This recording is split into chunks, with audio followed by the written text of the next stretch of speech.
Stress দূর করতে এবং রাতে যাদের ভালো ঘুম আসে না তাদের জন্য এই 5টি আসন যথেষ্ট উপকারী। প্রথমে বৃক্ষাসন। যেভাবে আসনগুলি দেখানো পরবর্তী আসন বজ্রাসন। বজ্রাসনে কিছুক্ষণ বসে তারপর চাইল্ড পোজ। আসনগুলি যেভাবে দেখানো হচ্ছে ঠিক সেভাবে বাড়িতে প্র্যাকটিস করুন।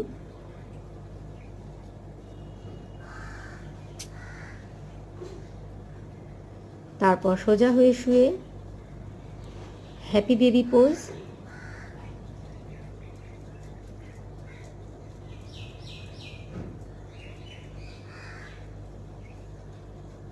এবং সব শেষে তিতলি আসন। আমার ভিডিও দেখতে আপনাদের কেমন লাগছে অবশ্যই কমেন্টে জানান।